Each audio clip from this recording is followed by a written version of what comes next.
Gracie Jiu-Jitsu rocks.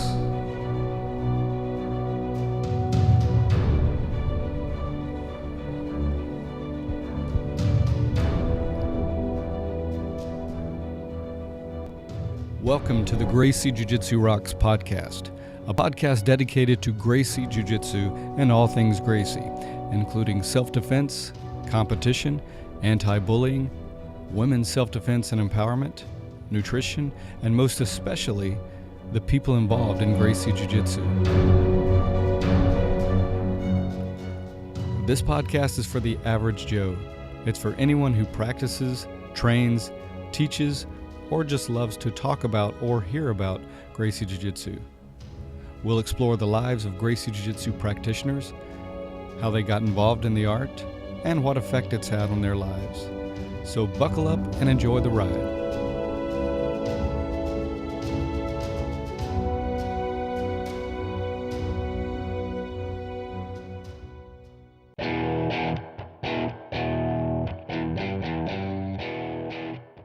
Okay, welcome to episode 104 of the Gracie Jiu-Jitsu Rocks podcast. As always, I'm your host, Marty Josie, and thanks for listening. So first things first, Happy New Year. Welcome to 2019, and I hope you're excited for this new year and all the potential and possibility that it brings. I hope you have your goals in place. And by goals, I don't mean New Year's resolutions necessarily, but I hope you have your goals in place and are ready to move forward to accomplish them and make this year the best ever for yourself. Today we're talking about building a positive academy culture, and we'll get to that in just a moment, but first let's do our quote. And that quote is, "A big ego and staying in your comfort zone are the two biggest enemies of success." And that's from Victor Estima. So great quote and a great thing to keep in mind. All right, unless you've been living under a rock, you've no doubt seen a couple of recent videos on social media about horrific things that have taken place in some academies. The first video showed a white belt being choked out unconscious, even after he was tapping out, and this is from a higher belt, and it just, what a terrible display of brutality and bullying in an academy. The other video showed, I believe it was a black belt instructor slamming a student down viciously and violently, and there was even laughter around the incident from people that were there. And again, another example of just terrible bullying and the opposite of what you would want in an academy culture. These incidents were not only unsafe, but really violated those students' trusts, and I'm sure had a major impact on their jiu-jitsu journey, one way or another, either influencing them to not stay with it possibly, or the other way is making them feel like that's how they have to be to stay in jiu-jitsu, and both of those are terribly wrong. So I was pretty appalled by seeing these videos. And so I think it's a timely discussion that we're going to have today about this. Now, we actually did this discussion interview before those videos came out, so we don't discuss those specifically. But we do definitely talk about what a great academy culture looks like, how you build it, why it's important, and conversely, some examples and some thoughts about bad academy culture. So with me today to discuss this important subject is Professor Mark Cukro, Pedro Sauer black belt, and Professor Roy Marsh, a Hoist Gracie black belt. And these two gentlemen have tons of experience and knowledge pertaining to jiu-jitsu and specifically running a school and building that important positive culture within your academy. So I specifically went to these guys to hear about this subject and discuss it with them. So I know you're going to enjoy this discussion. After the discussion, make sure you stick around for the Make a Difference, Make an Impact segment. All right, without further ado, let's get to it.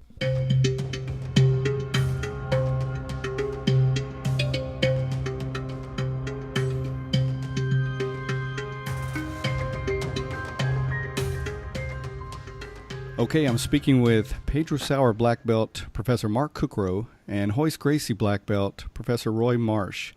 And today we'll be talking about building a great academy culture. And I'm very excited that we're discussing this because I think it's such a very important subject and relevant subject. So welcome to the show, gentlemen. Thanks for having me. I really appreciate it. Yeah, thanks for having us. I think this is a great topic. Awesome. Well, I'm personally honored to be speaking with you guys on the subject because I greatly admire and respect both of you very much for your experience, knowledge, and insights that you possess. So thank you.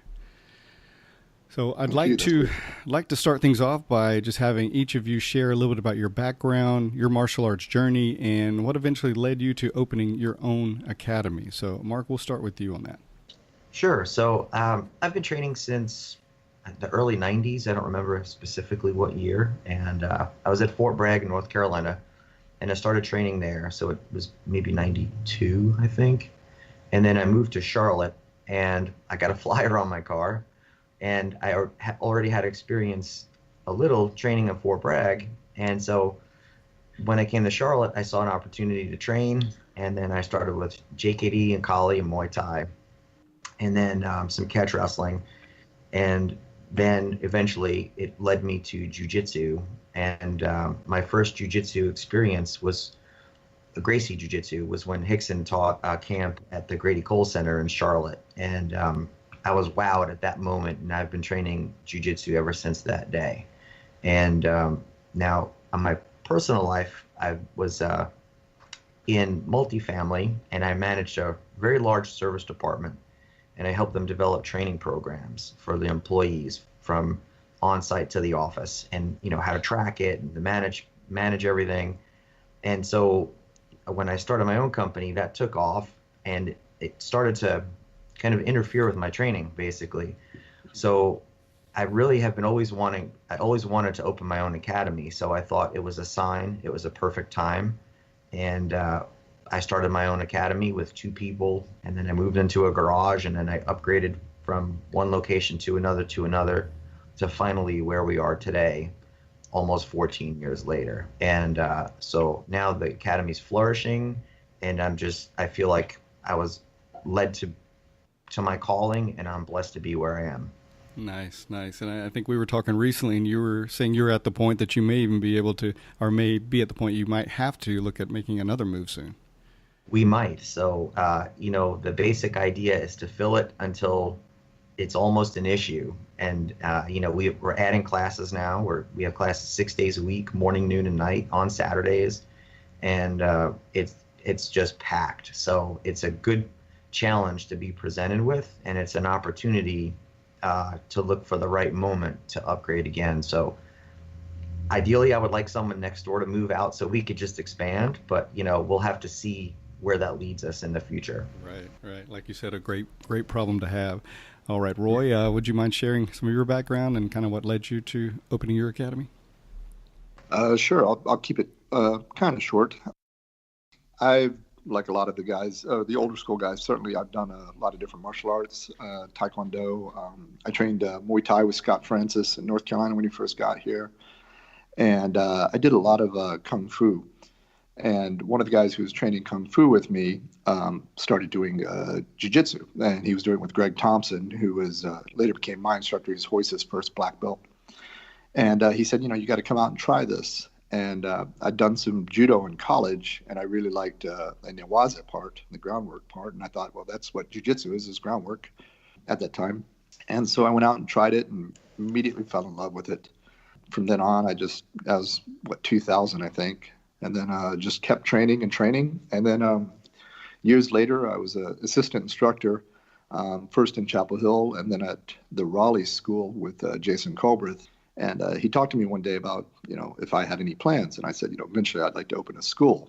And he said, well, where? And I said, either Apex or Southern Pines, which was where my wife is from. And her father actually had a martial arts school there. And he said, well, Greg Thompson, our instructor, was asking because he's looking to open a place in Southern Pines because he was doing so much work with the military. And he had a school in Fayetteville, and he wanted to have one on the other side of Fort Bragg. And so we got together and just decided that I'd be the one to run it. And so I opened it there, started out just like Mark, small, outgrew the place, got a bigger place, outgrew the place, got a bigger place. And then 2017, I made the big move. I decided to sort of follow a personal dream, and I moved to Europe and kept the school in Southern Pines running under my assistant. And I opened a school here in Germany, which is where I'm at now. That's cool. It's a great story, man. First being, in Southern Pines, just bringing it there, but just deciding to up and go to Germany. I think that's very courageous and very cool. How long have you been over in Germany? I've been over about a year and a half.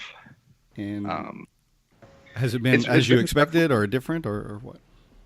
It's definitely been different in that just, acclimatizing to German culture, and the jiu-jitsu scene here is a bit different.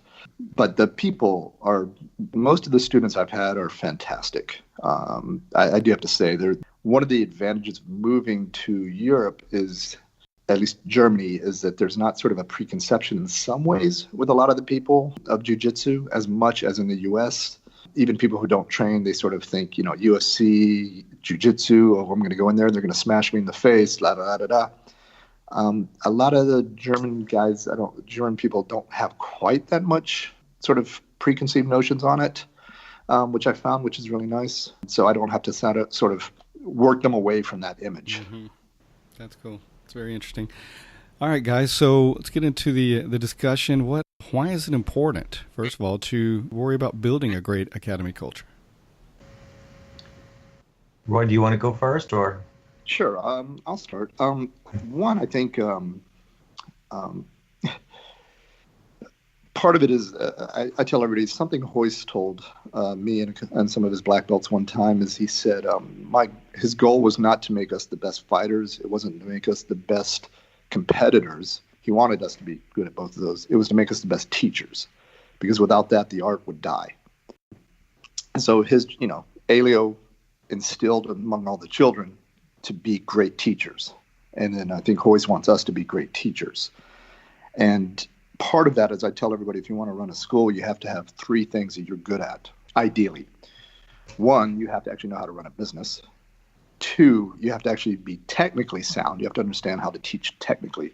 And three, you have to actually have a good environment. If you don't have a good environment, you don't have students. And personally for me, just from a purely selfish standpoint, I don't want to be there if it's a bad environment.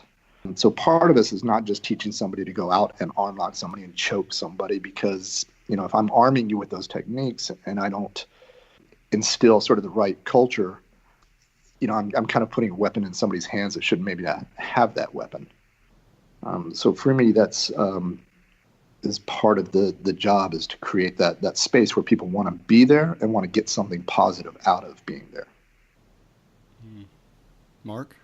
So, well, first, I agree with everything that you just said, and I'm just going to, echo some of it and kind of share my own perspective in business. And it's a good culture is one of the things that really I found when I met Master Pedro Sauer, and he perpetuates that everywhere. And if you look at it from the jiu-jitsu standpoint and a business standpoint, there's a saying in business that culture eats operations for breakfast. And if you have a good culture, running your business is easy. And it's easier, okay? Nothing is always easy. It's simple, but not easy. It's another saying that. But so the thing is, if you have a good culture, you will attract people that culture appeals to, and good or bad, right? So if you go into one academy or business, and it doesn't matter what kind of business, but today specifically jiu-jitsu, within 10 seconds whether you're welcome or not. If you have to walk in the door and stand there and look around and hope someone notices you or wonder where they are, the culture of that academy has already failed. If you walk in and you're greeted with a warm smile and a handshake and a sincere, authentic greeting, then that's already a good start. And then in about 30 seconds, the person is basically going to form an opinion. And this is based on research about how they feel and what their impression is of your business. So if you can get that's just the immediate impression. But that, number one, is what's going to start. Because when people feel comfortable, they're going to stay. When they feel like they're in a good place, that they're encouraged, they're going to stay. And you have to look at it as a coach and a business owner and really think about this and say, okay, what experience, and this is, by the way, outside of jiu-jitsu, I'm a business consultant and a speaker.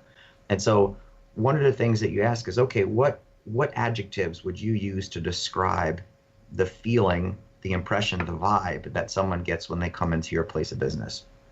Now, are you fun and serious? Are you cutting edge, eccentric? Are you more traditional? You know, you think about those things. And very often we're just like, well, man, I just show up and teach. And once you kind of understand, if you look at all the big brands in business, they know exactly who they are and who they aren't. In your academy, you have to know exactly who you are and who you aren't, what you are and what you aren't. And so when you understand that, you can really start to work on the impression that people get. Does everyone have the same kind of pleasantry? Or when you walk in the door, do they go, hey, what's up? Can I help you? No problem. Instead of, hi, it's nice to see you. They tell you your name. I'm so glad you're here. It's my pleasure. You know, just simple things like that. And that's going to develop the experience that they have on a day-to-day basis. And, you know, the bottom line of every relationship, doesn't matter what kind it is both people have to think they got the better end of the deal. And the challenge and the opportunity in that is, how do you maintain that perspective throughout the entire time that you both know or interact with each other? So, you know, that right there is going to immediately determine who gravitates towards your business, who visits it, who stays. And the more that people are comfortable and encouraged and pushed, and we have to push them too, that's part of our job as a coach, but we have to push, nudge, encourage, and make them feel welcome at all times, they're going to stay. And then the rest of it is in the processes of what you do in your business. But if you're listening to this, just think about this to yourself. True or false, you can go within any business or social circle and within 10 to 20 seconds know whether you're welcome or not. Mm-hmm. Yeah. Can I just jump on that? Of course. So, Yeah, because I agree, and that's exactly something I was going to bring up. And I just I don't want to keep saying, oh, we agree, but Mark and I have known each other for a while. We have a very similar view of a lot of things. The trick with a jiu-jitsu school culture is it is individualistic. You know, no school is going to be exactly the same, even though Mark and I share a lot of sort of similar backgrounds in a sense of the way we teach, et cetera. You know, even our schools will be different. And, you know, sometimes you may have a great culture, but it just doesn't fit that person walking through the door. Maybe they want something that's more laid back. Maybe they want something that's more aggressive. Maybe they want something that's more, whatever it might be, funny, whatever. And as an instructor, as a business person, I have to be comfortable with that. But I have to be honest about what it is I provide. You know, if I say that I'm going to have, you know, a positive environment and I'm going to be friendly, I actually have to back that up. If I'm going to be running a pure, you know, MMA-oriented, aggressive type academy, not saying MMA schools are all like that, but then I have to be honest about that. That's going to be the experience you get. I mean, obviously, as he said, people will pick up on it one way or the other. But, you know, for me, I think one of the things I sometimes see a lot of schools, and they'll talk about their culture, but it doesn't actually match the experience. So I think it's important that we're honest about what it is. You know, I have somewhat a traditional school, but I also do joke a lot. I just try never to joke at the expense of students, which I've seen some places do that kind of have a fun environment, but it's kind of everybody's picking on everybody, and that's fine if that's your environment. Yeah. But you have to be kind of honest, like that's what it's going to be like here. Yeah, I've seen some of your DVDs where you add humor within it, and it's great. It really adds, you know, a nice lightheartedness to the environment, but still getting, you know, quality instruction. I want to comment on a few things that you guys said because they really resonated with me. First of all, listening to, you know, what do they want, because you may have a certain school that's incredible, but it might not be exactly what they're looking for. And it's important, like you said, Roy, to be honest in what you're presenting and being true to who you are. Because if they do decide that that's the place for them, you want it to be a great match. And like you said, Mark, everybody wins. You also mentioned, Roy, that you have to be great at business, not just, you know, great in jiu-jitsu. So I think that's not everybody gets that when they decide to open a school, that you can be one of the best jiu-jitsu practitioners around, but that doesn't mean you're going to be a great instructor. And even if you're a great instructor, it doesn't mean that you're going to be great in business. So you really have to develop some business skills. And beyond that, like Mark said, you could be really great at business, but if you don't set the right culture, it's really not going to matter, because that's the heart and soul, right? It seems to me that there's kind of different stages.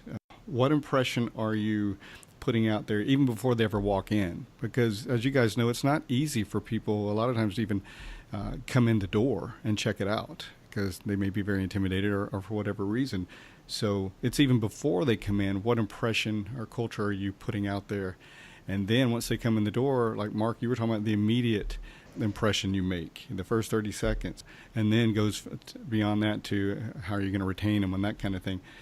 But I've seen and heard of a lot of cases where someone comes in and nobody greets them, or they just kind of look at them and they're just left over there like, all the time. Here I am. I was already nervous about coming in, and now I'm just really feeling awkward. So yeah. So what are some more of the specific elements of building a great culture, guys?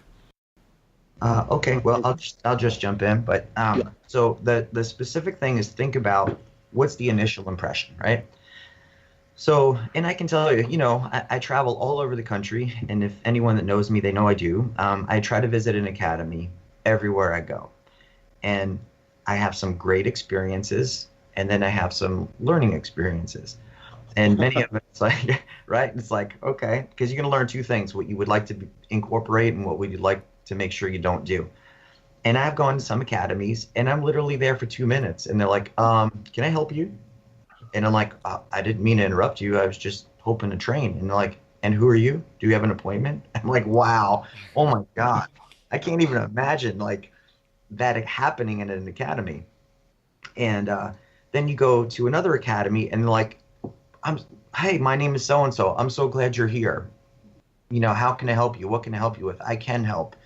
And it just, within a few seconds. And I've been to Roy's Academy. Everyone's like, hey, I'm so glad you're here. Come in and train. I go to another place and they're like, I'm almost like they're surprised I'm there, right? And then you have those that don't care if you're there. So there's kind of a gatekeeper mentality, but you have to know what that is right away. So then you start going into the process of the experience. So you have the delivery of it. Like, how do I get this experience to you as a student, as a prospect, and as someone that's been here for a long time? And, if you don't have processes and you're not organized, it is very difficult to scale up your business. And it's not just about business. And now let me say, there's no shame in running a business. You should run a successful business if you're going to run a business. Don't be the martyr that has 5 students that thinks you're doing anyone, like some favor by keeping it that way.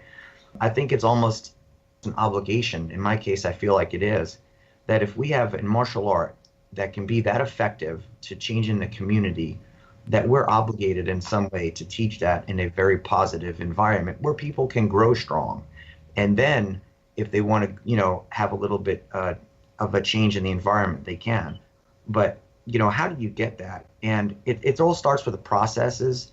And you have to be good at business. So are you a white belt, blue belt, purple belt, brown belt, black belt in business? What is just rank yourself. What's your belt in business? What's your belt in the understanding and execution of jiu-jitsu? And then what is your belt level or proficiency level at doing all of those? Because you also have to, teach, and you have to teach children, which is a skill set. You have to teach adults, which is a skill set. And you have to be a good teacher can multiply 1,000 good students. A bad teacher can chase away 1,000. So I think that, I don't know if this answers the question specifically, but when they come in, that's one phase of it. The second phase is the day-to-day interactions. And then the third phase is, what processes do you have in place to make sure that the culture stays that way? And it starts with simple things like looking professional, speaking professionally, behaving professionally. Something that Roy said I see a lot is, if you have humor in the academy, everybody loves humor. But if you make a joke at the expense of a person, that person does not like that in 99.9% of the cases. So have fun, but not at the expense of a human being. I think that alone would be a huge start. And then dressing professionally like an instructor that takes pride in what they're doing. Roy, would you like to add on to that, or? Yeah, no, that's absolutely correct. I would say what we have to understand is that anybody coming to try jujitsu or any martial art, but especially jujitsu, is going to have preconceptions. And unfortunately, a lot of times those preconceptions are maybe wrong. And so there's a lot of doubt and a lot of uncertainty on their part. So it's really important that when we get there, the moment we meet them, you don't even have to explain the culture. Like jujitsu is a, complete art, da, da, da, da. We actually have to kind of just by our actions, as he said, make them feel part of the culture, greet them well. Like anytime somebody comes and tries a class with me, and before every single class, I shake everybody's hand before we even line up. And I make sure that I've asked all my students to shake anybody's hand. So everybody, shakes, talks to each other for a few seconds. And, 9 times out of 10, after somebody's first class, that's almost the first thing they'll mention is that feeling of being welcome. Not, oh, that was really cool, this submission you showed me, or that was really cool, this takedown you showed me. It was more that. And, I think that, that's also why I changed my advertising years ago. When I first started teaching, I was kind of, I sort of fell into that trap of, I got to put up all our, competition pictures and all our fight pictures, and not understanding that that's really what's scaring people away a lot of times. Absolutely. And I got rid of all that, right? So I think it's Pedro Valencia Jr. talked about that. Like, there's kind of we have to sort of retake the image of jiu-jitsu. And, we can all do that individually just through our actions. We can make it worse or we can make it better, as Mark said. So I think, and something he said about teaching that I always tell people is you'll get a lot of guys who become instructors, right? They go all through the ranks, they become a black belt, they've won whatever tournaments, and then they become an instructor, and then they go, okay, now I'm going to start to try to learn how to teach. And so what you have at that point is a white belt teacher, maybe a black belt competitor, but you have a white belt teacher. So I think if you're actually thinking about becoming an instructor or running a school, there's the business aspect, there's the culture aspect, and all of that you should start the moment in your mind you even start thinking about, maybe I want to be a teacher one day. Learn how to teach, learn how to start being aware of your own culture. And one last thing I want to talk about is some of my students here in Germany, they were talking to me recently. And, I said one of the things I really liked about all the people I had at the moment was they're going to be the ones that reinforce my culture. It can't just be me every single time. Somebody comes in and maybe they're not doing things, they're not acting the way that, we would like things to act. They can talk to them, say, hey, look, we really don't do that here. We don't talk that way about people. We don't act this way. That's just not how we do it. And so it becomes the gym culture isn't just the instructor doing it. A good instructor then has his assistants that help him. They have purple belts, the blue belts. Everybody builds it up. So it's a really solid structure that's very hard to tear apart by one person. That's great. I love the part about shaking hands, first of all, because I think it's so much more important for someone's first time, how they feel walking out of that class more than what technical knowledge they gained. And it may be a whirlwind in their mind to them anyway. They may not have retained anything, quite frankly, but they will. They will have retained that feeling, right? And they'll think, "Wow, I could belong here." So that's wonderful. You mentioned sometimes some bad elements or students that may not be on board with or displaying the kind of culture you want. How, for both of you, how is having the right pairings, like pairing the right people up within your classes, how important is that? And also, how would both of you deal with a student that wants to be a gatekeeper or falls into that, being a little too than you think they should to newer people? So a few things to consider with a new person, like a prospect. Number one, most people really have no idea what jiu-jitsu is. They think it's that jiu-jitsu thing. We know what jiu-jitsu is because we do it. I would say right away, immediately, and if you have a different opinion, please share it, but absolutely no putting someone in the guard and triangle chokes and no flying submissions for the first class. I mean, people come to your academy, my academy, everyone's academy, and they're nervous. And they're like, I have been a victim of assault. I don't want someone holding me down. That's kind of why I'm here. I can't do a flying triangle. I can't do some fantastical move. I want to learn how to make sure someone doesn't grab me by the arm and pull me into a room or a car or hold me down. So there's kind of stages because they're nervous because for the first time, maybe someone is very close in their proximity and it's not an intimate setting, or if they're a victim of assault, and I should say a survivor of assault, really, that they don't want anyone close to them until they're comfortable trusting the environment of the academy. And then they realize, oh, this is just jujitsu. It's going to benefit me. Now I trust you a little bit more, and now I'm ready to learn. So the first lesson, the first few that the person gets is really the most critical period in their introduction to jujitsu. And, when people start, they have to assimilate into the mindset of jujitsu, because to us, we're like, yeah, we've been doing this, you get used to being held down. And then after a while, it becomes a little easier. And Master Sauer says what's hard today will be easy tomorrow. And that's true. But it shouldn't be really hard for the person that comes in for the first couple of classes. You want them to leave like, wow, man, this is amazing. Why have I never done this before? Everyone was so nice, and I can't wait to go back. So you have to pick a very important, a very responsible, and a very good representative of a person to work with those new people. And then to bounce off of what Roy said before is, and this is just a phrase I use, is that the students and your teachers are the multipliers of your culture. So you have kind of the tone, and then they multiply all of that out into it, where students will actually correct someone. Hey, this is, you bow before you get on the mat. This is how you tie your belt. This is how you line up. And then you don't have to work at it so much. It just becomes part of the generally accepted self-correcting culture of your academy. And, when you look at it from a teaching perspective, and this is something, again, I agree, and I'm just going to give my kind of perspective is, if you're a black belt in jiu-jitsu, you should have been learning how to teach a long time ago, right? You shouldn't wait until you're a black belt, right? So, and that's why there's a lot of controversy and division, especially in social platforms, where someone says, well, you should be a black belt to teach. I totally disagree. I think you should be a good teacher to teach. And, it's relative to your rank in many aspects, but there are plenty of people that are blue and purple and brown belts that are amazing instructors.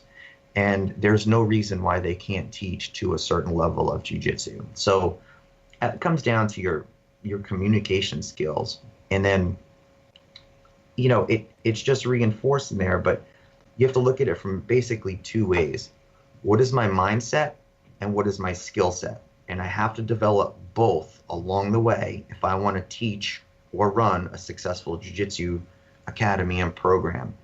Do I invest? And in other words, do you really think to yourself, do I look at my own mental tendencies? Have I ever thought that I have my own stinking thinking? Have I ever thought to myself, how can I improve my mindset to opening it up into new processes and new ways of doing things other than my personal preference? And then how do I build my skill set in being better at communicating, better at marketing? I'm telling you right now, and Roy said it, and I'm going to say it too. If someone walks into your lobby and there's posters of people bleeding all over the place, man, that is not going to be you may be the environment that person's looking for, but it's not going to be the one that most people are looking for. And so you have to really kind of understand what you're trying to teach and what you're trying to perpetuate out there. And then it's a lot easier to do it. You can have a big academy with a small, tough group of people, and they train separately. But if all you want is a group of tough people, it's going to be a small group. And then if you have that one person that's too rough with people, and Roy, I'm going to kind of put this to you too, is how do you handle that person? And you have to be careful in selecting that person. If you could share your thoughts, Roy, I'll kind of come back after yours. But how do you handle that person? Yeah, so a few things that exactly what you said. I think one of the problems is in jiu-jitsu, we get so involved in jiu-jitsu, we forget to look at it from the outside perspective or before we started idea. For instance, one of the things that I tell people is, the first class, there should almost be no groundwork. Right? There should be no jiu-jitsu, sort of specific jiu-jitsu, because it doesn't make sense to anybody. They come in, they go, I don't understand what's going on, half guard, this would never happen in a fight. Exactly. They think, what if somebody grabs me in a headlock? What if somebody tries to punch me? That's stuff I've seen. That's stuff I'm worried about. Not, what is this De La Hiva thing? And so, and even on the ground, most time I start people standing, even just maintaining distance, learning how to do all that. But the big thing is you're going to have some gatekeepers. Mm-hmm.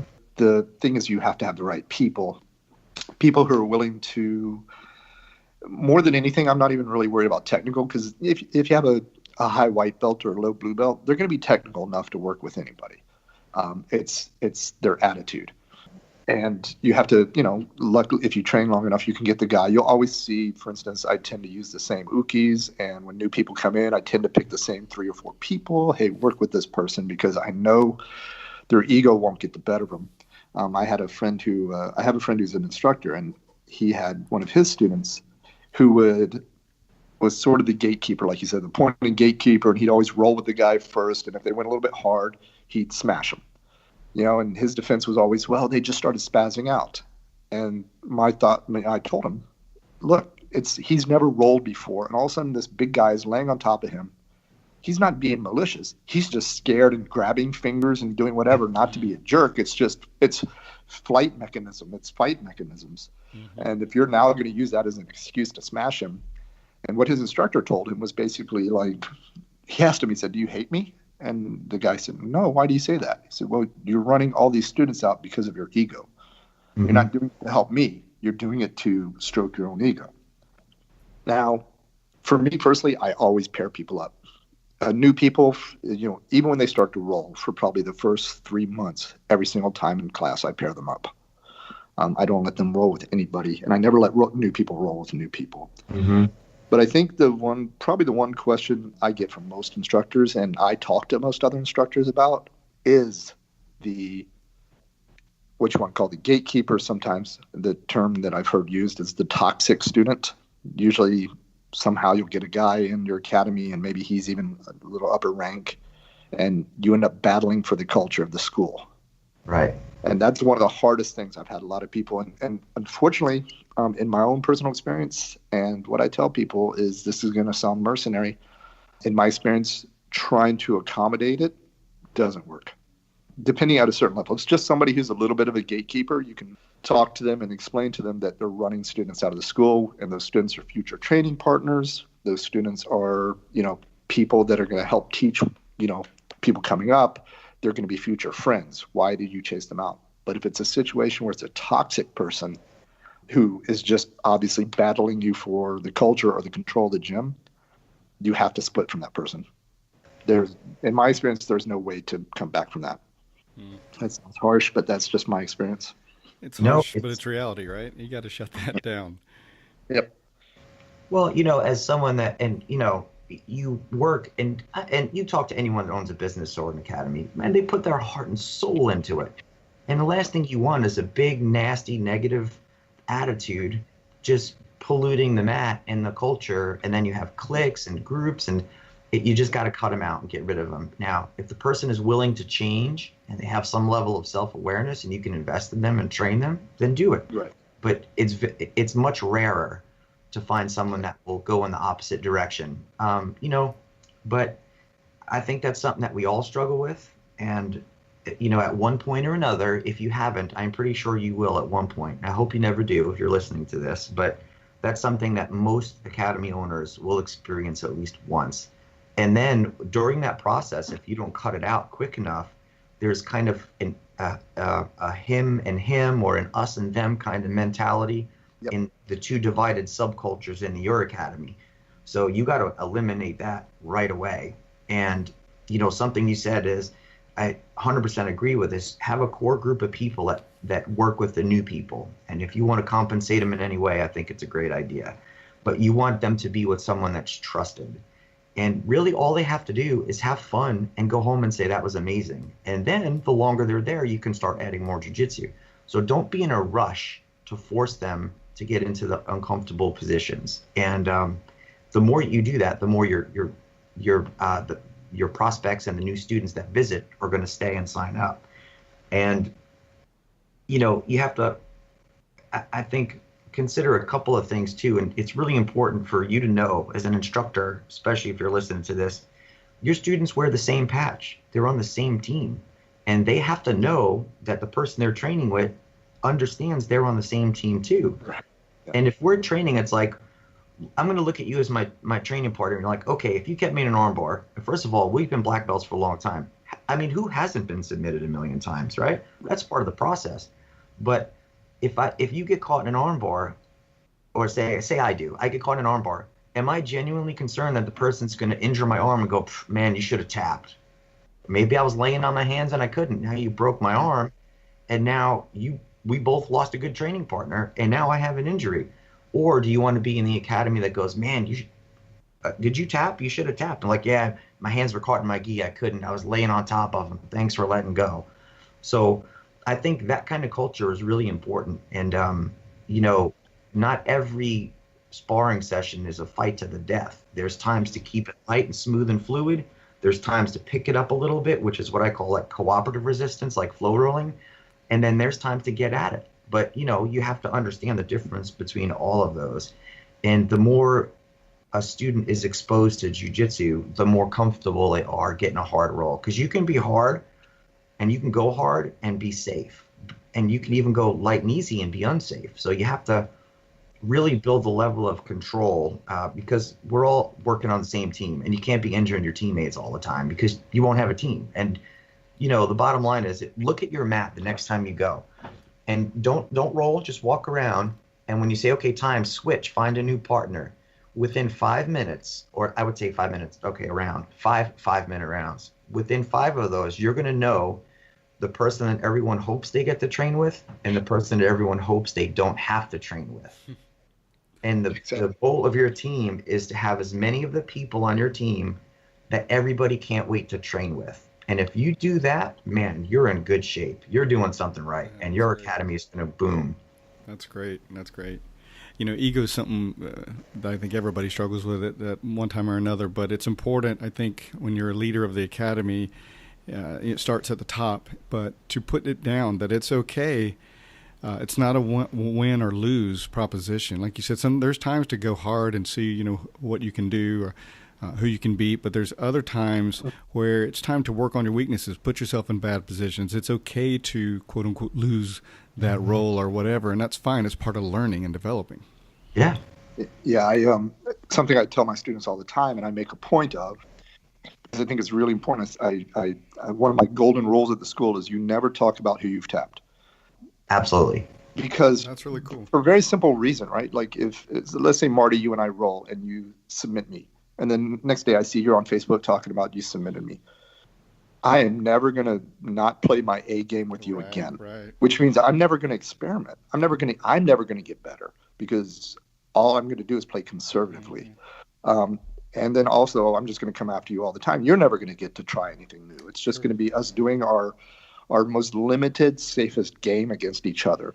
And so, for instance, one thing I try to do is, I try to make sure all my students tap me at some point for very good reason. This is something I picked up one time. I used to train with this one guy, and if you ever submitted him, he would make sure to hurt you afterwards. And so I realized he was never getting anybody's best game. I want my white belts that if they catch a choke and it's tight, they finish it, right? Because if I punish them for doing the right thing, I either spaz out of it or I make them afraid to catch me. Then I'm telling them that all the things I've taught them aren't legit, right? Or I don't want you to believe in anything I've taught you. No, if you do the correct pass, I'm not going to just go nuts and resist, okay? I'm going to give you a good amount of resistance. I'm going to let you have the pass so you believe in it. If you catch that arm lock, I'll give you enough resistance, but then I'm going to let you have it.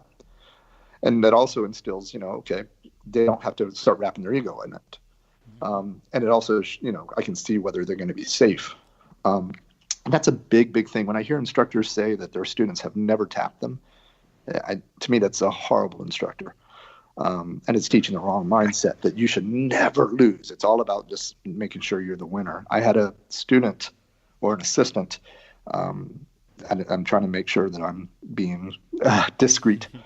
And when when he first started, when we first linked up, we started teaching. I asked him, I said, because he had been teaching before I got there. I said, has anybody here tapped you? And he said, no. And I said, okay, within 2 months, I want to make sure everybody here has tapped you. And he just could not understand. Yeah. It was just, and he would argue with me about it and argue with me about it. And I for a month, I said, almost everybody's tapped me. Why haven't they tapped you? And, he would get caught in a submission by, a day, a week, one white belt, and just go nuts trying to escape rather than just let his ego take a little bit of damage and learn. And those are the kind of people that, 5-6 years later, they're going to have the exact same jiu-jitsu. Yeah. Or they're going to instill that mindset in the school. That's a battle you have where, it becomes everybody's about smashing everybody else. And to me, that limits everybody's technical ability, right? I'm not going to give anybody my back if I have to worry about, people talking junk about me later or saying how bad I am. I'm not going to let anybody mount me, or I'm just going to be trying to escape immediately anything that I get into rather than, okay, well, let me see what I can do from being mounted. Let me see how long I can defend here. And I think that's anathema to, frankly, Elio and Carlos's jiu-jitsu. Yeah, just you being like, hey, man, you made me work today. You got a good pass. You swept me. That was great. High five. Awesome. Keep up the good work. That is way more encouraging, and they're going to want to come back a lot more than, dude, I can't believe you did that, right? And so, absolutely, man. Who hasn't been tapped out a million times in jiu-jitsu? And if you say you haven't, you're lying to yourself, because there's no way you got a high rank without getting caught and getting put in every single bad position there is. So, now let me say this too, for those because there are people that agree with us and disagree with us, and, we encourage everybody's, but I tend to find that the people that disagree with a healthy culture typically have really small schools, a very low student count, and they're like hyper aggressive and it's just how it is, Yep. And then you go to some places and the people, man, warm smiles and handshakes, and then you roll, you're like, oh my goodness, this person's amazing. And they're like, oh, thank you so much, I appreciate it. And you can't wait to go back. That's an exact myth that I explain to people, that they think that the harder, the nastier, and the meaner that a school is, the better they are. And in my experience, that, like you said, that's not exactly right at all. No. The guys over there will be spazzy, and they may be athletic, but then you'll go to schools where the people are super nice, and then you're rolling, you're like, oh my God, these guys are good all the time. Yeah. Yeah, I think it comes again because they're willing to be honest with each other, train hard, but know they're going to be safe. Right. Coming back, and I don't want to revisit it, but coming back to what I was saying about not wrapping your ego up and punishing somebody who beats you. I remember there was a particular kind of weird pass I did for like a year, and I just did it to everybody. And people could just not stop this thing. And then one day I was doing it with one of my blue belts. Great guy. He's one of the ones that I would just put with people because he was such a sweetheart of a guy, very technical. And he swept me, just boom, from this angle and from this thing that I just had never considered. And I just fell down and I just started laughing. And I was so happy because what he had done was he'd shown me a weakness that I thought this move was perfect. Or at least it was perfect to me. I realized, holy crap, there's this weakness that I now have to adjust for and I'm aware of. Rather than me getting angry, like, oh, you swept my great position. Now I'm going to just heel hook and rip your leg off. I was, that from a purely selfish standpoint, it helped me. Even beyond like the culture, it was just from a purely, completely like, I'm only going to think about me. Why would I not want to get that benefit? That's great. Yeah. I love that. Let's talk a little bit about structure in your environment. Structure in the class environment, is that the same thing as disciplined environment, and also structure in the curriculum? Is structure a good thing in the curriculum, and if so, how much? Is there a point where things get overstructured and it works against you? If you don't mind, I'd like to use an analogy, and then Roy and I could share our kind of what we do and our opinions. But I think if you can teach in the very beginning, structure is important. And the purpose of the initial part of a structured learning environment is that everyone understands what the concepts are. So for example, if you give Michelangelo, Rembrandt, paint and a brush, They paint beautifully. However, at some point they had to learn how to use the brush. They had to learn how to mix colors. They had to learn how to experiment. And then after they start learning how to actually use their tools, then they can make beautiful pieces of artwork that are remarkably different from each other. So if you approach your structured classroom and your learning and your curriculum, which we'll get to, everybody understands what all of the main concepts are. At some point now, you can apply all of those concepts into your and principles into your own expression, which may be remarkably different from your own teachers because you're different people. So I think having structure in the beginning, because I hear this all the time, well, I don't need to be structured. I know my students. No, you don't. There's no way you know your students if you have 200 of them. You may know 6 of them, 12, 15, 20. But the only time you could say that is if you have a small school and you teach them your preference, and nobody really knows what's like. I can't tell you how many times I go to an academy, like, what did you learn today? Okay, so, and it's completely different and disconnected from what they did in the last class. So in the beginning, everything should be very structured. And, you know, I don't know what Roy does, but we have a theme for the month. You pick this theme for the month, and that's what you work on, and it rotates.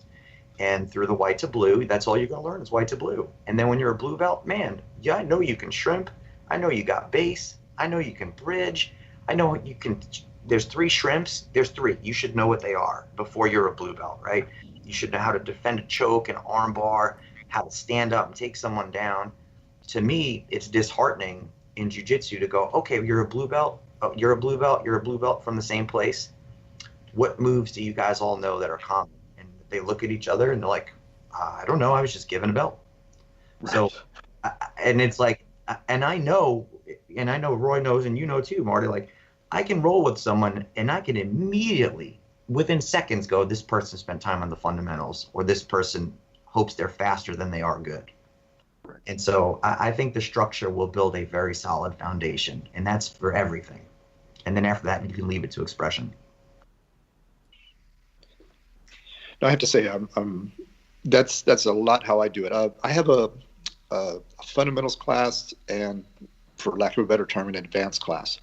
Yeah. But people misunderstand what I mean differently than a lot of people do. For my fundamentals class, it doesn't mean the techniques are simple.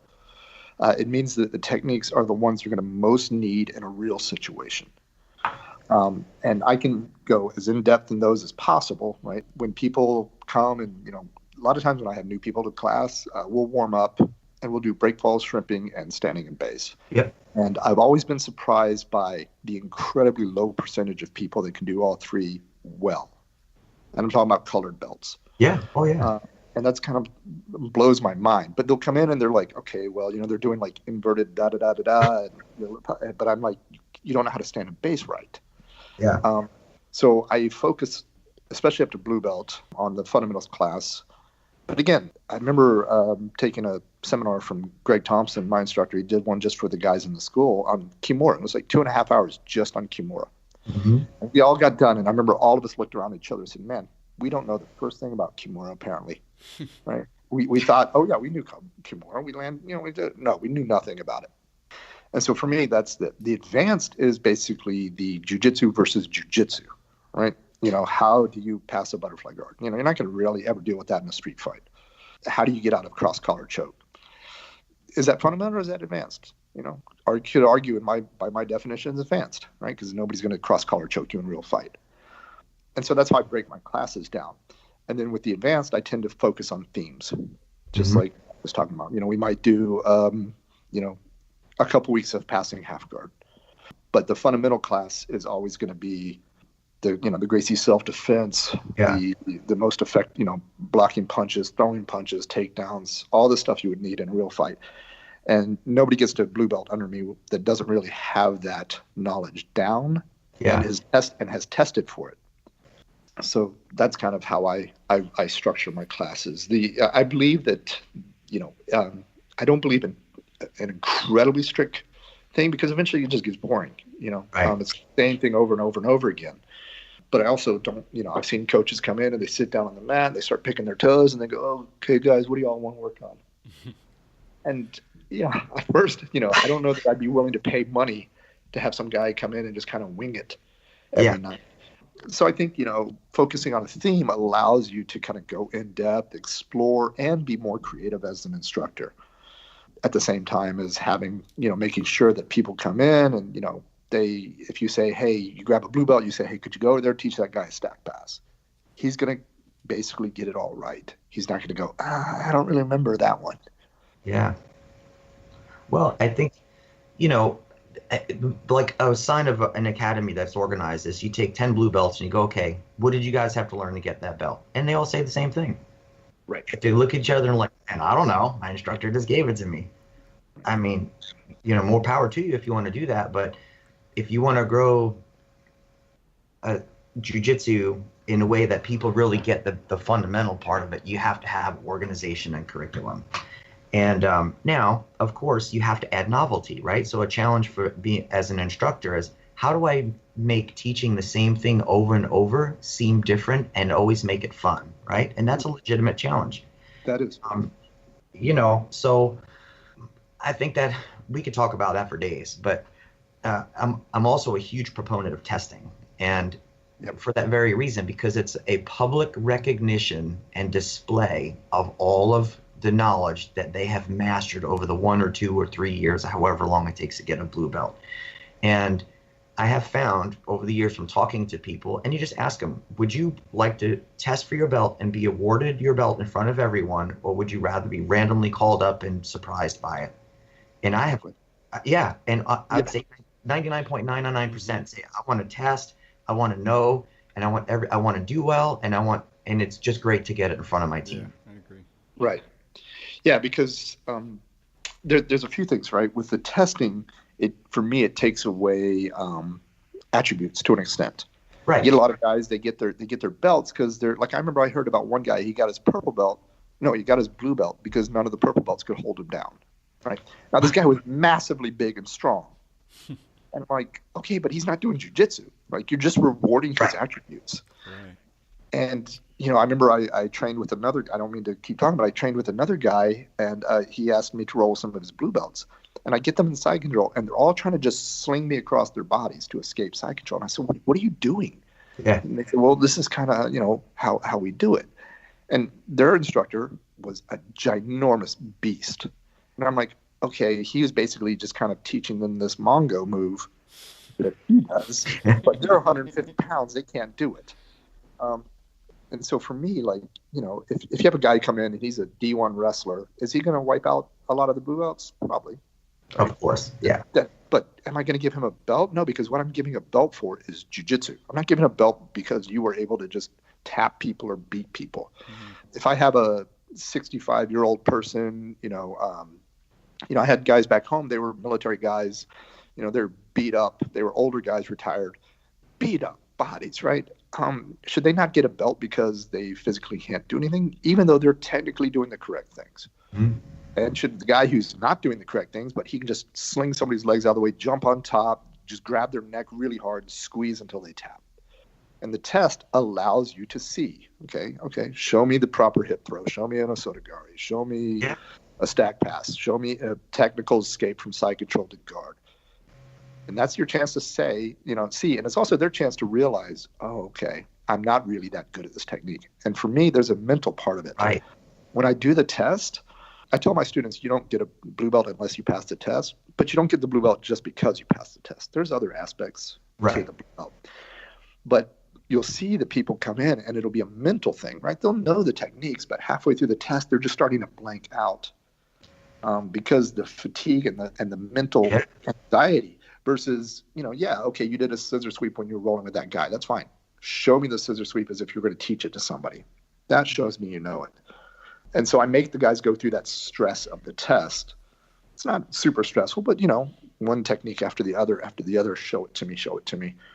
To show that they don't just know it in the sense of, I know that move. I saw it once.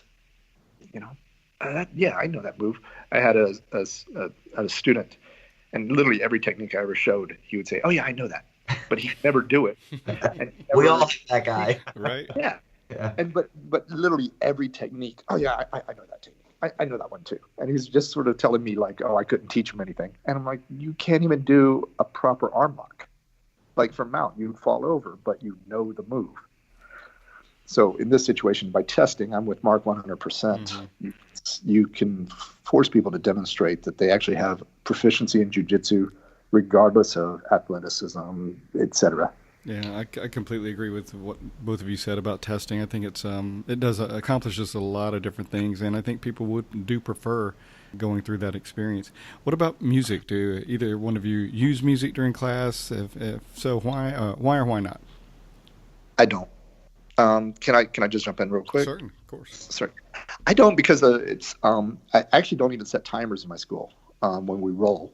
And I know a lot of places will set music, but for me, it's kind of a situation of, I don't want somebody to dominate the room. So if you have somebody who really loves hip hop, and they're playing hip hop all the time, and there are people who don't like it, it's not that it's bad, just deal with it. But it's kind of annoying. Or you have somebody who loves you. It's kind of like 20 people in a car playing at the radio station. I'd rather just turn it off rather than get distracted. Now, part of that is a little bit when I first was training. That was back like when Britney Spears and all that was on, and I trained in a gym that was always playing that music. So that was kind of a little bit of a, maybe I got a little bad flashbacks. Yeah, traumatized.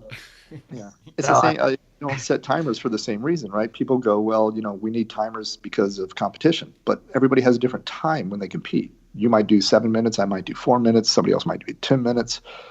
So I just kind of switch people randomly so people don't pace themselves. But that's just a personal gym thing I do. Mark? Yeah, pretty similar. So I don't do the timers until we're getting close to competition, and then those that are competing will put timers on.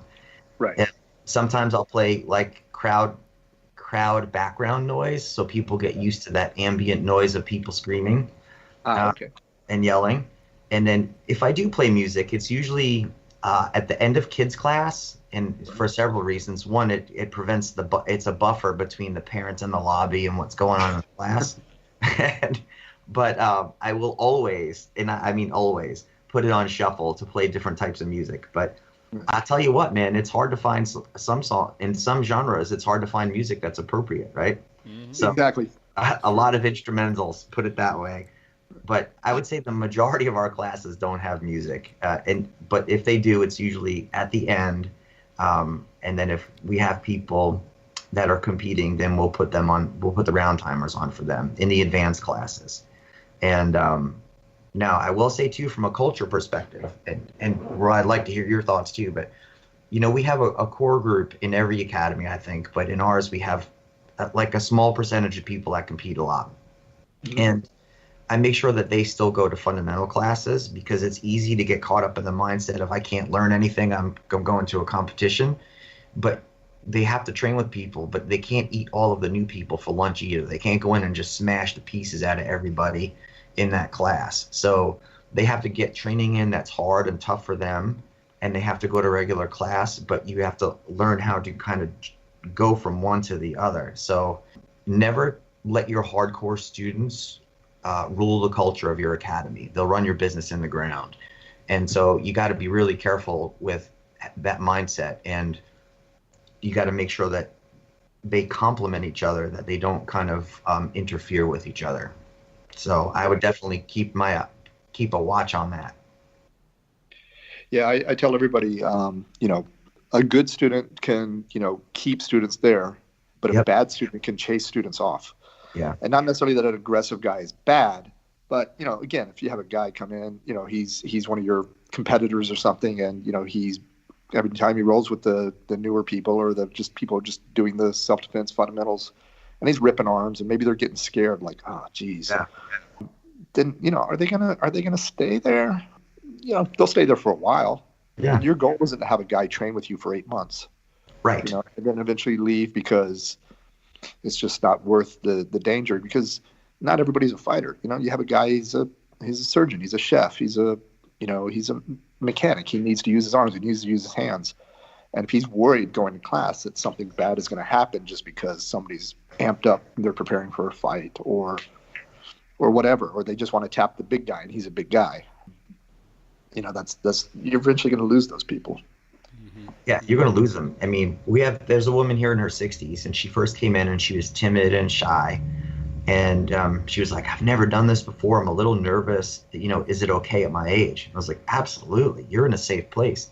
Now, she fast forward to 2 years or whatever, she's a blue belt, and man, she's got some game and she knows how to defend herself from pretty much everywhere. So now she can execute jujitsu safely. So, you know, I think everything we're talking about, most people are going to go through. And, you know, I can only hope that when they listen to this, that they have enough awareness or insight or reflection to just make some changes. And if you don't want to, that's fine. But I recommend that you try them. And then sometimes you'll surprise yourself too. Kind of like, and I'm going to go back to testing.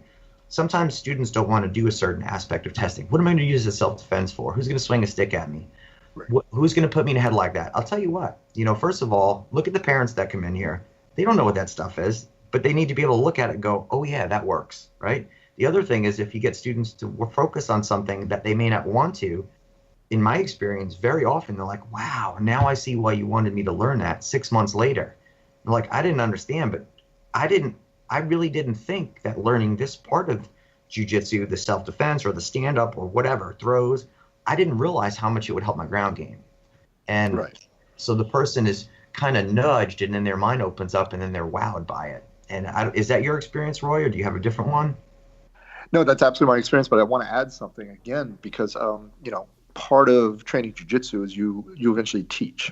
You don't necessarily run a school, but, you know, Yeah. by the time you're purple belt, you're helping people out. And here's the thing. It's you take somebody, you go, well, he doesn't need to learn this. You know, why would I need to learn that move? Because, you know, if somebody tries to headlock me, I'm just going to knock him out. I'm a good puncher. And I told him, okay, well, what do you do if your girlfriend comes to you and says, hey, somebody grabbed me in a headlock last night. What should I do? Well, what works for you because you're big, strong, isn't going to work for her. Yeah. Part of the reason we're learning these techniques is because I always tell everybody, like, the technique, imagine, does this technique work for a 50-year-old secretary? Mm-hmm. That does it work for Gordon Ryan? Right. Gordon Ryan can make any technique work. A college football player can make any technique work. You know, if you say, okay, you know, get out of side control, you take a college linebacker, he's going to get out of side control. Mm-hmm. He's not going to do it right. But what do you tell? You say, okay, well, that's just the way we'll get out. Or you say, okay, maybe we actually have to technically get out of this move. Yeah. Because maybe somebody doesn't attack me with a stick, but somebody might attack somebody else with a stick just because it's not a threat to me. You know, right now I live in Germany. The idea of defending against guns is not that relevant here. Yeah. Okay? But I'm going to teach it to people because guess what? They might not always live here where they might have to learn how to defend against guns. Mm-hmm. Right. So, or you say, okay, well, you know, I only compete. I don't have to worry about somebody punching me. Okay, but you know, eventually, what if somebody asks you, "Hey, you do jiu-jitsu? You know, I got knocked out. I got punched in a bar last night. What should I do?" You don't go, I never learned it because I didn't want to learn it because I only worry about competition. Well, can I jump in and just share a small short story? So please. it has to do. So I've heard this a million times. Who in the world is going to pick up a chair or her bar stool? And Right. so now I have to tell you, my mother was a bartender. And as a choice, I have two brothers. She could let us go hang out on Hempstead Turnpike in like the borderline of Queens Village and Elmont is where she worked at a bar called O'Brien's. Or we would go up there and hang out until she got off of work pretty much every day. And I have got to tell you, I have personally seen the need for that bar stool or chair defense countless times. And, you know, jiu-jitsu teaches you how to read body language before people realize they're communicating it, is really what it comes down to. And you can see it escalating a mile away if you just sit back and observe. And almost always, if there were two people fighting, it was the third person that jumped in with a bottle, a pool stick, a pool ball, or they would pick up a chair or a stool and throw it at somebody. So I have to just say that I have personally seen that. Maybe I'm one of the very few, but I have seen that over and over. Well, no, that's absolutely right. And something I tell people all the time is like one of the things when you see, you know, I'm actually working on a vlog about this. When you see people say, you know, and sadly sometimes jiu-jitsu people, they'll say, oh, you know, well, this self-defense move doesn't work. And, you know, one, when they demonstrate it, it's obvious why it doesn't work. They can't do it. And they don't understand it. And they always say, well, I have a better way. And I'll say, well, what's your better way? And they can never tell me because they don't really have a better way. They're just They think they do. Yeah. But part of it is if you understand why the technique is developed, it makes sense. So, for instance, like something Seth Champ explained to me one time, he said, you think about the chair defense, you think it's kind of dumb. Go back and watch when Helio Gracie was fighting in Brazil, or read about some of the accounts, and when the fights would break out in the auditorium. Those chairs weren't nailed down. People were picking up chairs and slamming each other in the head with them when the fights would break out. And Helio saw this and was like, okay, we need a defense against this. Now, maybe, by today's standards, you say, well, I train MMA, I'm not going to have to worry about it. But, just because that's your reality, for me, it's, jiu-jitsu isn't kind of an a la carte menu where I go, okay, well, my reality is I don't have to worry about all these things. I'm not going to worry about punches because I only compete. I'm not even going to worry about takedowns because I can pull guard. I'm not going to worry about weapons because I live in a really rich area. To me, that's kind of a privilege to basically say I want to take all these parts out of jiu-jitsu that don't impact me. No, I learn it all, regardless of whether it impacts you or not, because that's the art. That is the art. I think one of the issues with that for some people is if they aspire to, say, be a world champ in competitive jiu-jitsu and they have so much time to devote to the mat, they want to spend it all on what's going to get them there and not stuff that they see as, distraction. But I agree with you. You're not learning the whole art. You're not being as well-rounded, etc. So I want to switch gears over just for a second, guys. I've got, as our time's getting shorter, I want to ask you first to share an example you've seen out of your past or anywhere you've been of a not-so-good culture, maybe an epic fail. And I'll start with a quick example. A friend and I, years ago, went to visit an academy, and this is when we were both very new to jiu-jitsu. And they had us start, had us rolling first night, and my friend went with the instructor, was rolling with him, and on accident hit him in the groin. I don't remember if it was like a knee or an elbow or something hit him in the groin, and the instructor proceeded to choke him almost to the point of unconsciousness and just kind of let it up and walked off. And what a great impression that made, right? So to me that was a pretty epic fail. So what quick examples do you have of epic fails? Roy, you want to go? Yeah, sure. I've actually got a couple that I specifically kind of wrote about this a little bit. One is I'll tell one quick, or a couple really quick ones. I had a guy write me, actually. I didn't know him. I guess he'd read my blog or saw my videos or something. And he trains at a very famous school I'm not going to name. And the guy had said he'd been training there a year and a half. None of the instructors knew his name. Mm. And then he said, like, another instructor in town, very famous guy himself, who maybe has a school that's not quite as elite, but still, just this guy's a legend. You've definitely heard of him. He had run into the guy once at a tournament like a year before, and ran into him again. And the guy remembered his name, had seen him once, remembered his name, talked to him, was very friendly. And he asked me, he said, I feel really bad. Should I switch schools? The school I'm at now, it's the top competition team, blah, blah, blah. And I said, absolutely, you should switch schools. Like, loyalty to me is important, but I mean, after a year and a half, they don't know your name, right? They're only talking to, he said, they're only talking to the top competitors. He doesn't really, they don't really pay attention to us. So you're paying the same money. You're probably paying more because honestly, the top competitors probably are not even paying for classes. Absolutely go there.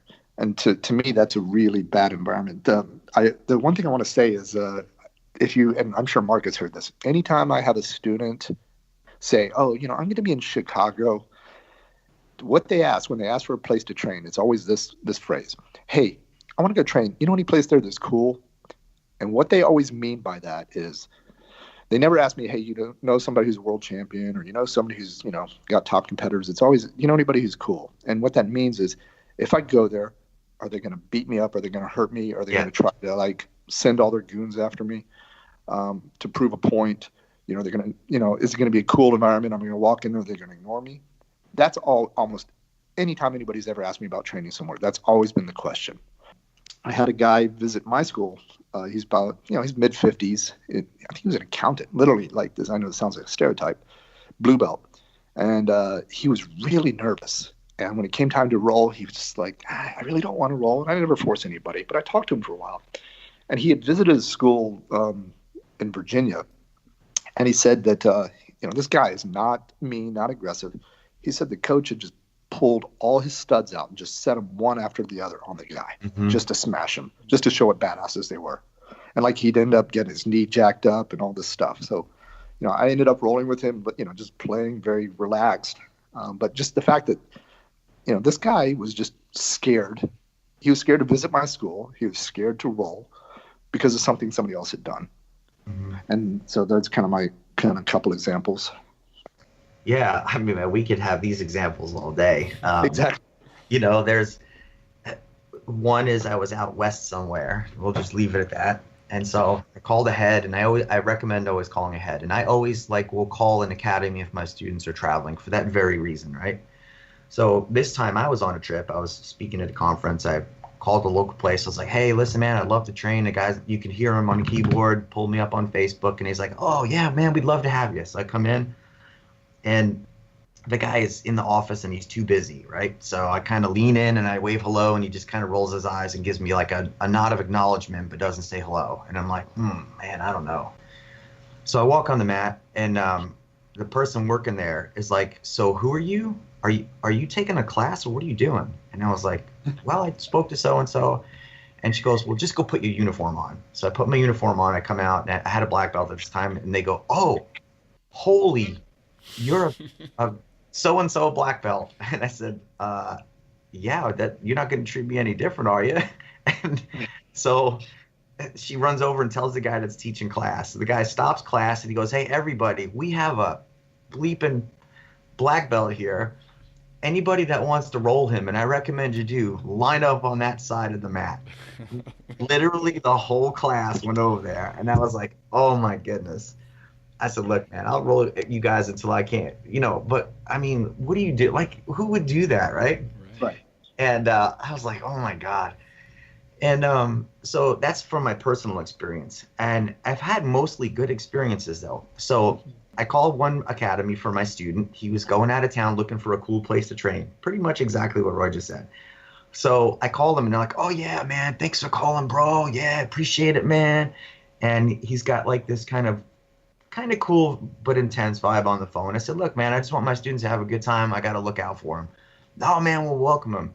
So my student comes back, and he's got like ghee burn all over his face and neck. And I said, man, dude, what happened?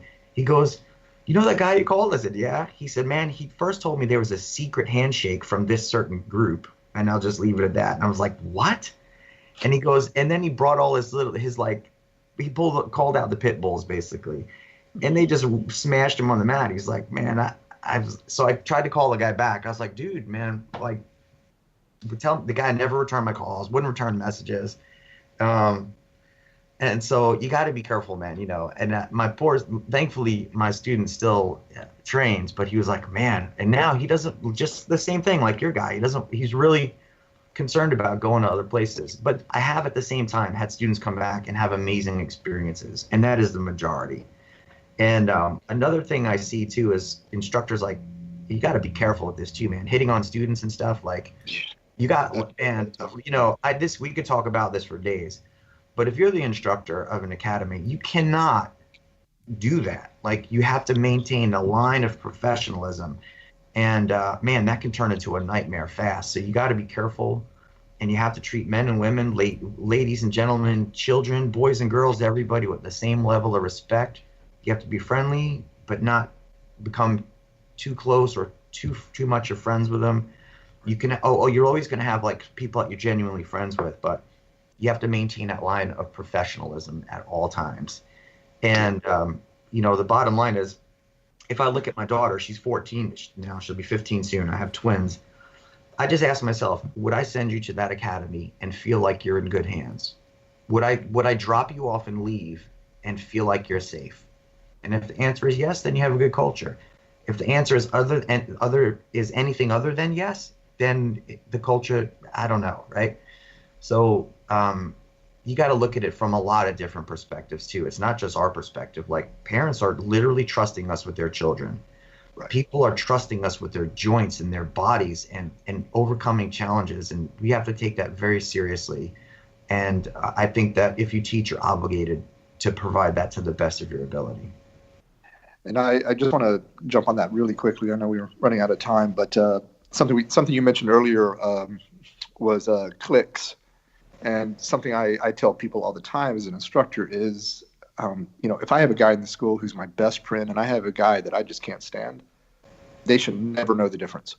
Exactly. Right. They should, everybody across the board, and you want to talk about bad situation is, there's a school that I won't mention, but, where there's just constantly the sort of racist jokes on the mat and, really horrible sexist stuff on the mat.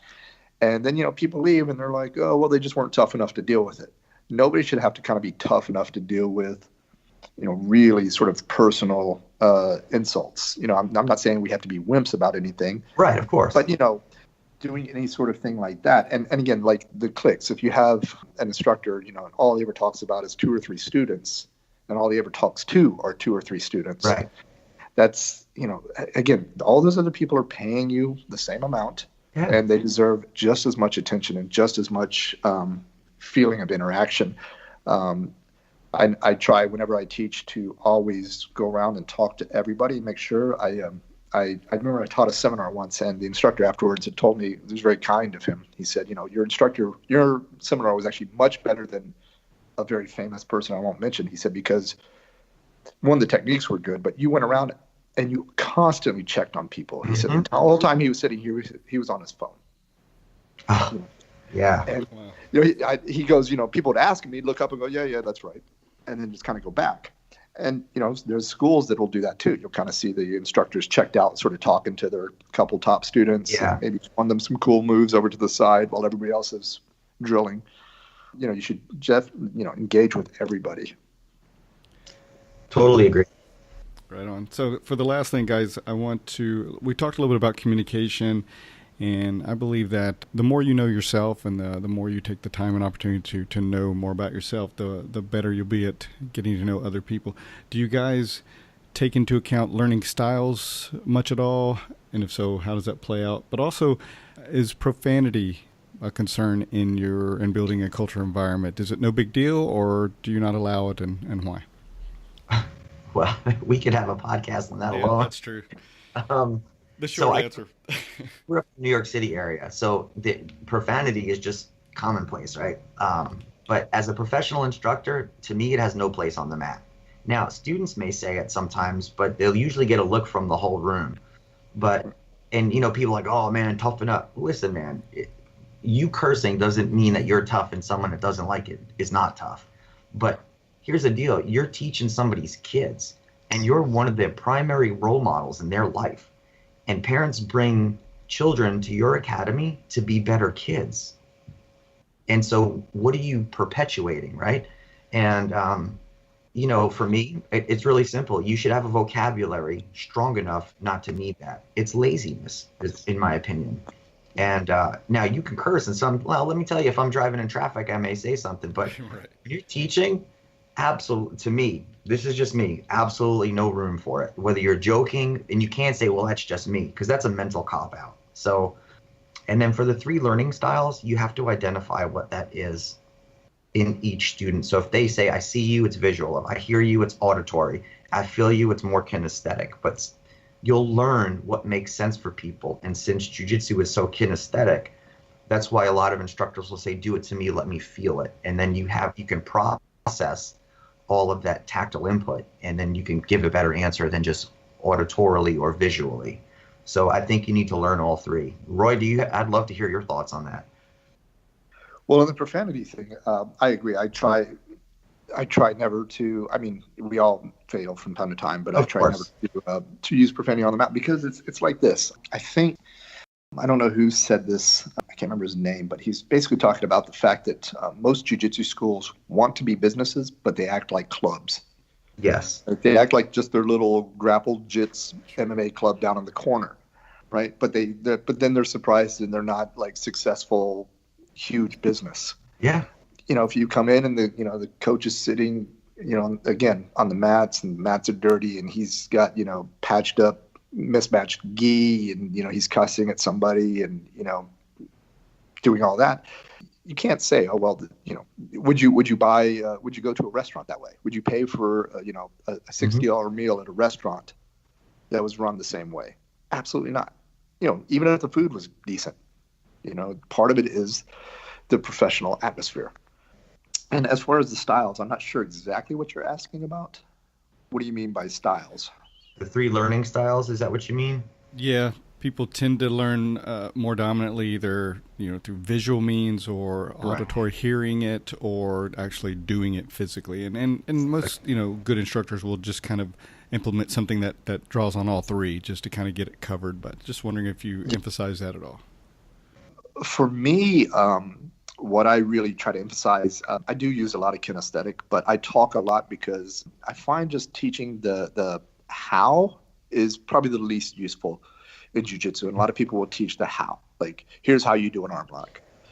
Whereas I want to teach, why you're doing the arm lock and what the mechanics are, so that if you end up out of position or you have to adapt, you can adapt by understanding the underlying concepts. And that takes verbal communication. Yeah.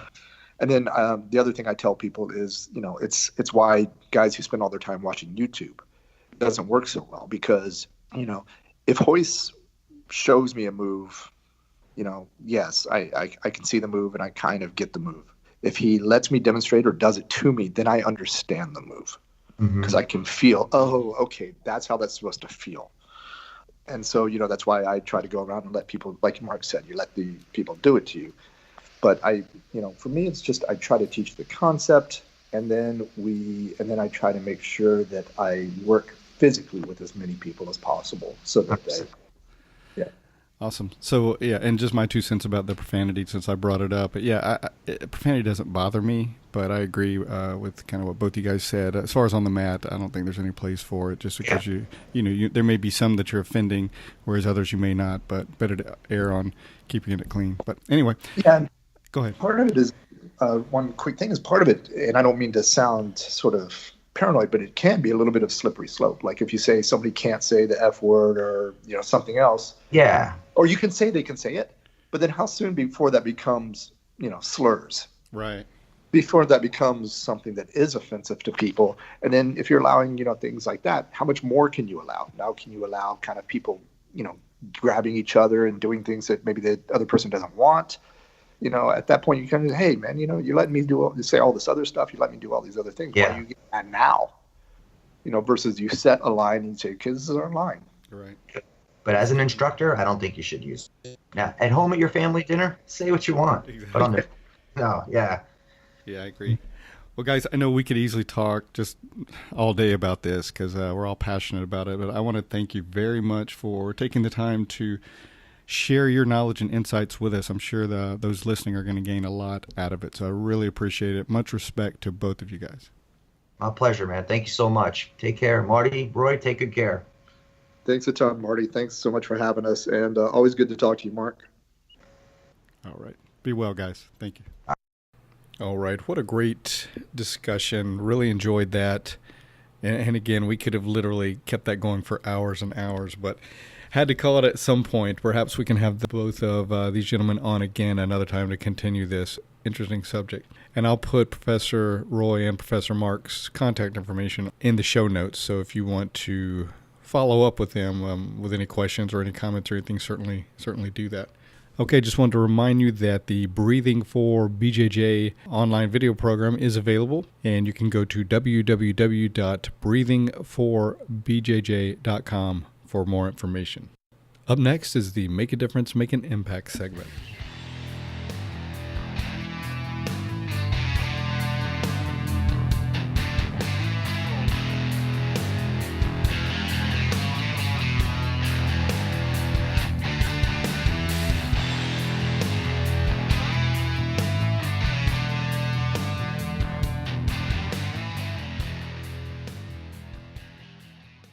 Okay, today's Make a Difference, Make an Impact segment features an audio clip of the highly motivating Les Brown. Enjoy. In the Far East, they have something that's called the Chinese bamboo tree. The Chinese bamboo tree takes 5 years to grow.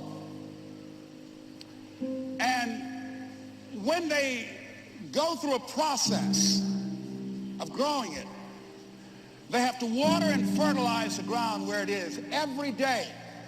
And it doesn't break through the ground until the 5th year. Okay? But once it breaks through the ground, within 5 weeks, it grows 90 feet tall. Now the question is, does it grow 90 feet tall in 5 weeks or 5 years? The answer is obvious. It grows 90 feet tall in 5 years. Because at any time that person stopped watering and nurturing and fertilizing that dream, that bamboo tree would have died in the ground. And I can see people coming out talking to a guy out there watering and fertilizing the ground that's not showing anything. Hey, what you doing? You've been out here a long time, man. And the conversation in the neighborhood is, you growing a Chinese bamboo tree, is that right? Yeah, that's right. Well, even Ray Charles and Stevie Wonder can see ain't nothing showing. You know that's how people are gonna do you? So how long you been working on this? How long have you been working on your dreams? And you have nothing to show. This is all you got to show? People gonna do that to you. And some people, ladies and gentlemen, they stop. Because they don't see instant results. It doesn't happen quickly. They stop. Oh, no. You got to keep on watering your dream. And when it began to happen, they stopped laughing. They said, look, whoa, look here. Look how, hey, man, you know, I know you can do it. Look here, you got a job here?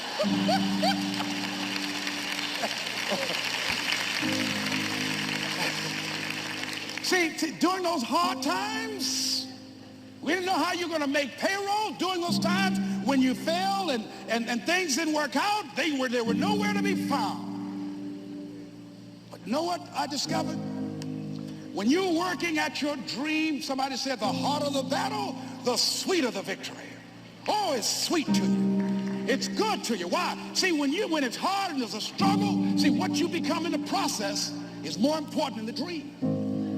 That's far more important. The kind of person you become, the character that you build, the courage that you develop, the faith that you're manifesting. Oh, it's something that you get up in the morning, you look yourself in the mirror, you're a different kind of person. You walk with a different kind of spirit. And people know that you know what life is, that you have embraced life. You knew it was hard, but you did it hard. And that's going to do it for this edition of the show. As always, I thank you for listening. Hope you're enjoying the show. If you feel like you're benefiting from the show and want to show your support, you can support us on our Patreon page and a link in the show notes. Please like and follow us on social media and help us spread the word by reposting our posts and telling others about the show. You can leave comments on the website at www.GJJR.com. You can also go to iTunes and leave comments as well as rate the show, and we would appreciate a 5-star rating, which helps us with our standing in iTunes. You can also leave comments on our YouTube channel. If you have suggestions for the show, please don't hesitate to give those. We always like feedback and suggestions. Okay, that's going to do it. So until next time, this is Marty Josie, and I'll see you on the mat.